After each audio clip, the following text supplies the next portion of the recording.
ગુજરાતના ઇતિહાસમાં છે ને એક એવો વંશ છે જેણે ખૂબ જ ભવ્ય વારસો છોડ્યો, પણ આજે કદાચ મોટાભાગના લોકો તેને ભૂલી ગયા છે.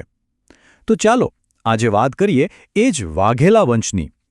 ક્યારે એવો વિચાર આવ્યો છે કે જ્યારે કોઈ મહાન રાજવંશનો અંત આવે ત્યારે શું થતું હશે? શું સત્તાનો ખાલીપો સર્જાય કે પછી એ જ રાખમાંથી કોઈ નવી શક્તિનો ઉદય થાય?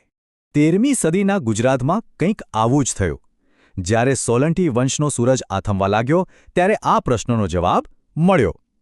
એક નવી શક્તિ ઉભરી આવી. એ હતા વાઘેલા વંશ.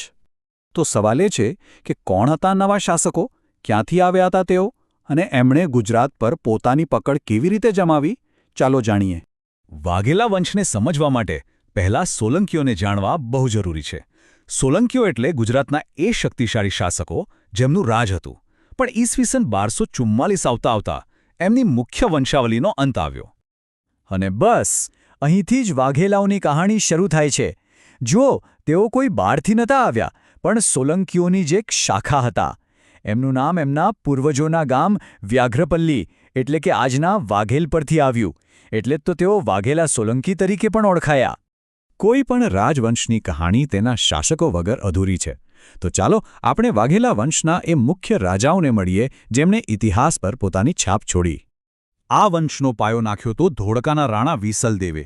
ઈસવીસન 1244માં એમણે સત્તા સંભાળી અને ગુજરાતને એક સ્થિરતા આપી. એમના પછી 1262માં આવ્યા અર્જુનદેવ. ત્યારબાદ 1296માં સારંગદેવ ગાદી પર બેઠા અને એમણે રાજ્યની સરહદોનું રક્ષણ કર્યું. અને છેલ્લે 1299માં આવ્યા કર્ણદેવ, જેમના નસીબમાં આ વંશના છેલ્લા શાસક બનવાનું લખાયેલું હતું. કોઈ પણ રાજવંશની ઓળખ ખાલી રાજાઓથી નથી થતી, પણ એમની શાસન કરવાની પદ્ધતિથી થાય છે. તો ચાલો જોઈએ કે વાઘેલાઓનું રાજકાજ કેવું હતું. એમની વહીવટી વ્યવસ્થા ખબર છે, એકદમ સુસંગઠિત હતી, આજના માળખા જેવી જ.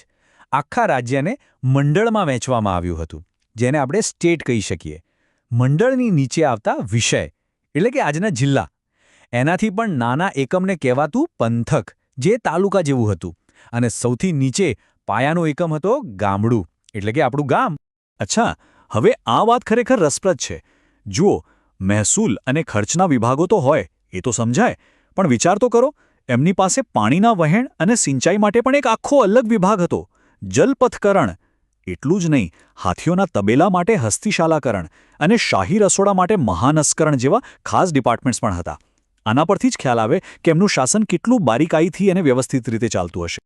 શાસન તો ઠીક, પણ વાઘેલાઓએ એક એવો વારસો પણ છોડ્યો છે જે આજે પણ આપણને પથ્થરોમાં જીવંત દેખાય છે. ચાલો એમના સ્થાપત્યમાં એમણે શું યોગદાન આપ્યું એના પર એક નજર કરીએ. એમના સમયમાં સ્થાપત્ય કળા ખરેખર ખીલી ઉઠી. ગુજરાતનું ઘરેણું ગણાતું મોઢેરાનું સૂર્યમંદિર અને સિદ્ધપુરનો ભવ્ય રુદ્ર મહાલય, આ બધું એ સમયની જ દેન છે. એમણે ખાલી નવા મંદિરો જ નથી બનાવ્યા, પણ સોમનાથ જેવા પ્રાચીન મંદિરનો જીર્ણોદ્ધાર પણ કરાવ્યો. આબુના અદ્ભુત દેલવારાના મંદિરોથી લઈને ઘુમલીના નવલખા મંદિર સુધી એમની છાપ આજે પણ પથ્થરોના અમર છે.